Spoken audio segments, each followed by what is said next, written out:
We saw all those emails and stuff yesterday. We saw some things that contradicted many of the stories that both Ghislaine Maxwell, Donald Trump, and all of them told about these relationships and what he knew and what he was doing. But what we don't pay a lot of attention to many times is the folks that directly talk about what it is this guy was doing. You met Donald Trump, is it right, through Ghislaine Maxwell?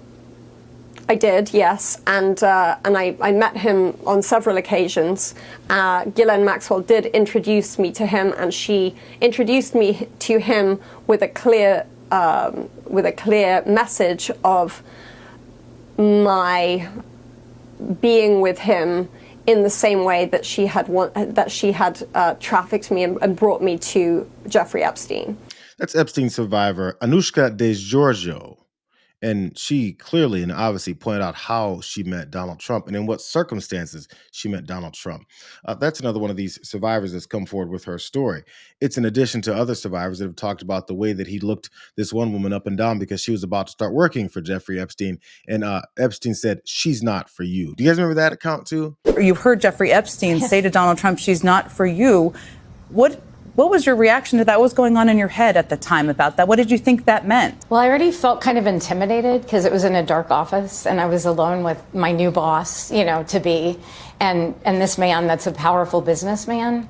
And so I felt intimidated, but that's not why I reported him. I reported him because when Epstein came out of the office, I was making a face at him because I felt threatened. And so I went, and he kind of laughed and backed off. And as that was happening, Epstein walked out and said, "Oh, no, she's not here for you." And he emphasized, "She's not here for you." And he said, "Come with me." And he escorted him into another office. And I was like, "Who's in there?" And when he said, "Oh, I thought she was 16, I thought, is there a 16-year-old in there? I just feel like we don't compile all the things that we've seen, including the stuff we started seeing yesterday in these email releases, talking about all the things that Epstein and Donald Trump were involved in, but then also these very credible accusations and the way that they were treated and how and when they met Donald Trump. We always seen it that way. We've always seen it. Why don't we pay attention to the obvious things right in front of us? Like we continue to let them just, lie to us. But that hasn't stopped them from shaking in their boots. Here's what some of their response was yesterday. CNN has learned there will be a meeting today inside the White House as aides try to manage a potential House vote on the release of the Epstein files. This comes, of course, just hours after Democrats on the Oversight Committee released emails from Jeffrey Epstein himself mentioning Donald Trump by name multiple times. Well, the House is releasing these files, but it's not everything that the federal government has. Dana, there's additional files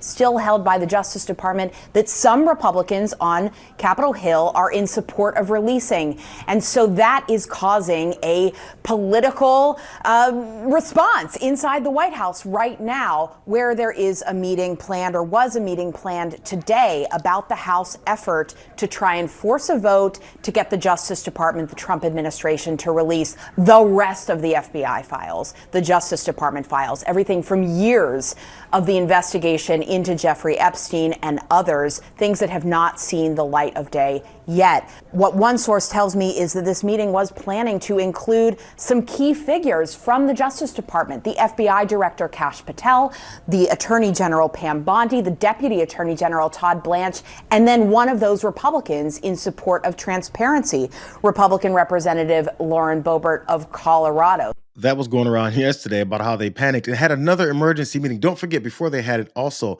an emergency dinner. It wasn't much of an emergency. They pre-planned it on how they could strategize, how they could go about trying to cover up these Epstein file release. It's weird how this administration in every form and every approach to this story continues to try and cover it up. Like this isn't like behind the scenes. They're having open meetings with Lauren Boebert because she was one of the few Republicans that signed on to this discharge petition.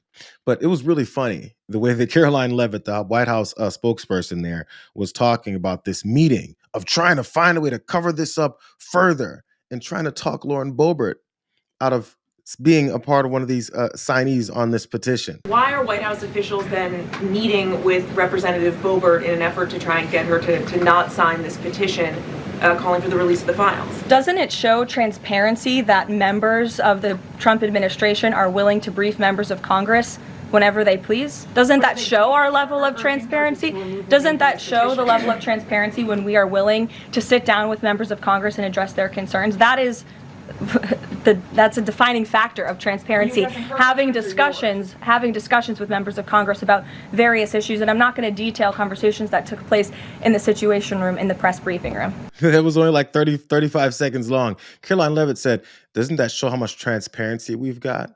And then literally her next breath to us, I'm not going to talk about what it is that we talked about with Lauren Boebert. What are you talking about? What do you call this, transparency? How are you going to talk about all the transparency you've got from talking to Lauren Boebert, which what you were talking to her about was talking her out of being one of the people who sign on to this discharge petition. We can see that they didn't want this to happen. We can also see that when Donald Trump then signed in that bill to reopen the government, he didn't want to talk about anything. It's pretty much unlike him. This is what that scene was like. And get our country working again. Thank you.